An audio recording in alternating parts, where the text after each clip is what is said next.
जय श्री कृष्णा। स्वागत है आपका सारथी त्रिशला के साथ।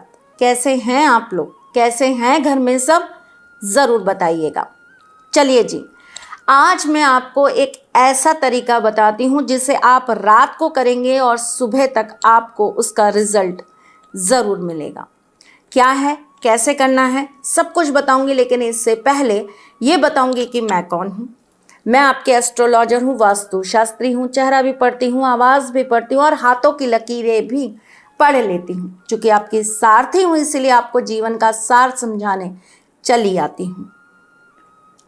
आपने क्या कभी गाय के मस्तिष्क पे इस तरीके से हाथ फेरा है और उसके बाद उस स्पर्श को आपने अपनी दोनों आँखों पर करा है?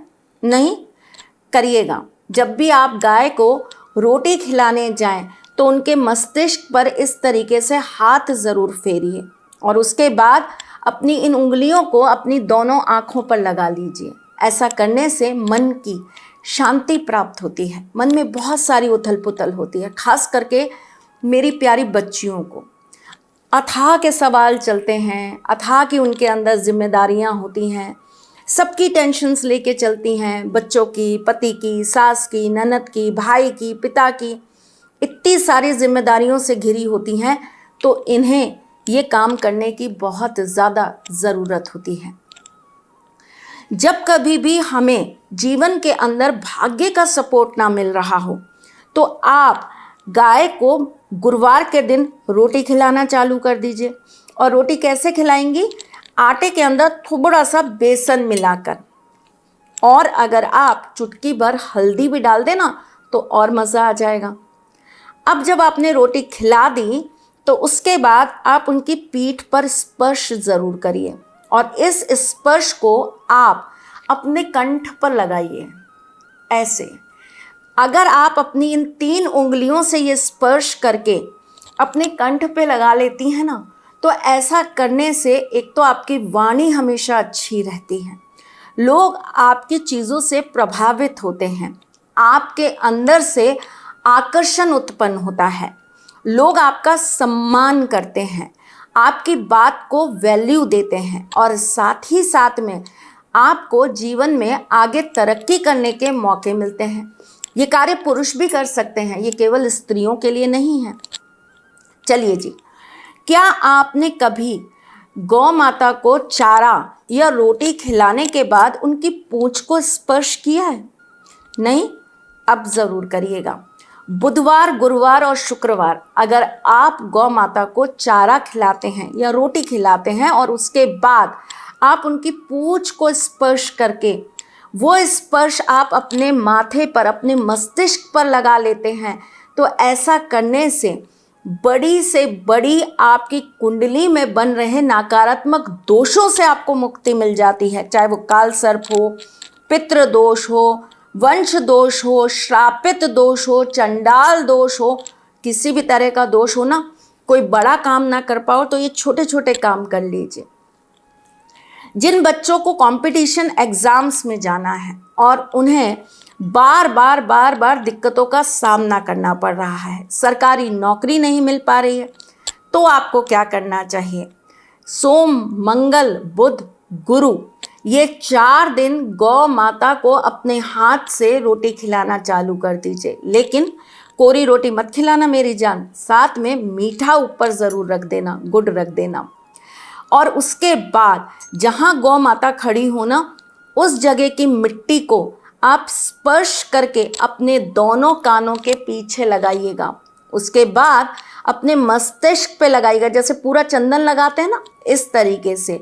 और उसके बाद अपने कंठ पे लगाइएगा। फिर देखिएगा माँ सरस्वती आप पर कैसे कृपा बरसाती हैं। बात तो बहुत छोटी छोटी है, लेकिन इसलिए बताती हूँ ताकि आप लोगों के जीवन में हमेशा सुधार बना रहे।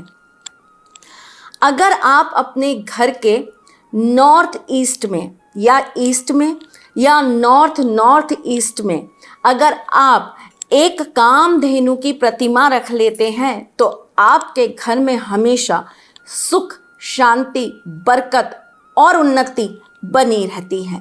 इस तरह के आप अगर नंदी अपने कार्य क्षेत्र की टेबल पर रखते हैं तो ये आपको स्थिरता देते हैं, ये आपके काम में बरकत देते हैं और इनके आशीर्वाद से आपका स्टाफ, आपके इर्द गिर्द के लोग आपके लिए सपोर्टिंग रहते हैं। देखिए, मैं आपको हर तरह की चीज़ें शेयर करती हूँ, चाहे वो आध्यात्मिक हो, चाहे वो आपकी ज्योतिष से रिलेटेड हो, चाहे वास्तु से, लेकिन मुझे टाइटल ऐसे ज़रूर डालने पड़ते हैं जिससे आप अट्रैक्ट होकर वीडियोस देखें। मेरा उद्देश्य कभी किसी के लिए कुछ गलत करना नहीं होता, आपको अच्छा ज्ञान, अच्छी चीज़ें पहुंचाना हमेशा मेरा यही उद्देश्य रहता है।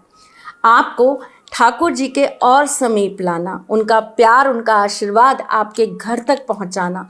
सारथी परिवार बस यही हमेशा प्रार्थना करता रहता है और इसी उद्देश्य से मैं आपके लिए हमेशा कुछ नया, कुछ अलग, कुछ अद्भुत लेकर आती रहती हूँ। चलिए जी, जाने से पहले आज का आपका महा उपाय। किसी को अगर आपको अपने पास बुलाना है, किसी को अपना बनाना है या किसी के साथ जीवन भर का नाता निभाना है, कमिटमेंट देकर कोई भाग गया है, कोई आपको धोखा दे गया है या बार बार आपका दिल दुखाता है, पति आपको बार बार तिरस्कार करते हैं, पति आपका सम्मान नहीं करते हैं, दुनिया की सुनते हैं पर आपकी नहीं सुनते हैं, तो रात को अपनी चप्पल के नीचे आप ये चीज़ दबा कर रख दीजिएगा और सुबह ये प्रयोग करिएगा। जानिए, समझिए क्या करना है आपको।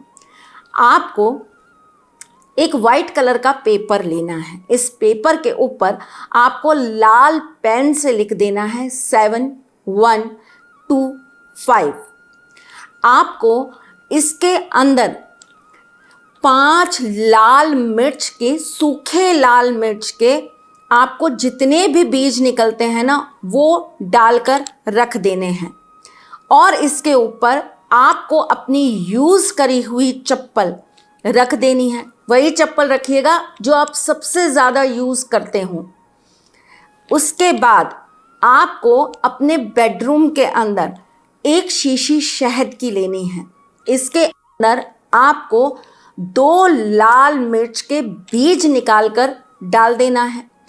भोजपत्र के ऊपर आपको उस व्यक्ति का नाम लिख देना है जिसे आप अपने पास बुलाना चाहती हैं या जिसे आप दिल से अपना बनाना चाहती हैं। किसी और के पति के लिए मत करिएगा, ये काम लगेगा नहीं, मेरे ठाकुर जी होने नहीं देंगे। उस व्यक्ति का नाम भोजपत्र पे लिख के इस शहद की डिब्बी में डालकर बंद करके रख दीजिए। अगर आप किसी को दिखाना नहीं चाहती हैं तो छुपा कर रख दीजिए, नहीं तो आप अपने बेड के पास रख दीजिएगा। अगले दिन सुबह आप इस, जो आपने ये बनाई थी ना चप्पल के नीचे, जो आपने पोटली रखी थी या जो पैकेट रखा था, इसको आप निकाल लेंगी। अपनी ही चप्पल से इसे आप 3 बार मारेंगी और ले जाकर चौराहे पर छोड़ देंगी। और ये जो शहद की डिब्बी है जिसके अंदर आपने उनका नाम और आपने बाकी की चीज़ें रखी हैं, वो आप अपने बेडरूम से ठीक 3 दिन के बाद, जैसे अगर आपने ये कार्य सैटरडे को किया तो संडे, मंडे, ट्यूसडे को आप ले जाकर ये शीशी किसी भी सुनसान जगह पर छोड़ देंगी या किसी पेड़ के नीचे रख देंगी। करके देखिए ये छोटा सा कार्य, आपके जीवन में परिवर्तन ना आ जाए तो बताइएगा। मैं फिर आऊँगी कुछ नया, कुछ अलग, कुछ अद्भुत लेके। तब तक के लिए मुस्कुराते रहिएगा, रिश्तों में मजबूती बना के रखिएगा, अपने सारथी के साथ यूं जुड़े रहिएगा, प्यार देते रहिएगा, प्यार लेते रहिएगा। ख्याल रखिएगा अपना और उनका जिनसे आप प्यार करते हैं। मैं जल्द आपसे मिलने आऊँगी, तब तक के लिए राधे कृष्णा। सारथी माँ त्रिशला ज्योतिष के क्षेत्र में विश्व विख्यात नाम है। ज्योतिष शास्त्र में पीएचडी माँ त्रिशला पिछले 22 वर्षों से ज्योतिष की सभी परंपरागत विधाओं के साथ साथ अनेक दुर्लभ गुण विधाओं जैसे परछाई एवं नव्स के अध्ययन से अपनी सटीक भविष्यवाणी और पूर्वानुमान के लिए विख्यात हैं। अपने उपायों द्वारा लाखों लोगों का जीवन संवार चुकी माँ त्रिशला लगातार 2016 से ज्योतिष विभूषण अवार्ड प्राप्त कर रही हैं। साल 2018 में उन्हें उत्तराखंड के मुख्यमंत्री त्रिवेंद्र सिंह रावत ने ज्योतिष विभूषण अवार्ड से सम्मानित किया था और साल 2016 में उन्हें राजस्थान में बेस्ट एस्ट्रोलॉजर के अवार्ड से नवाजा जा चुका है।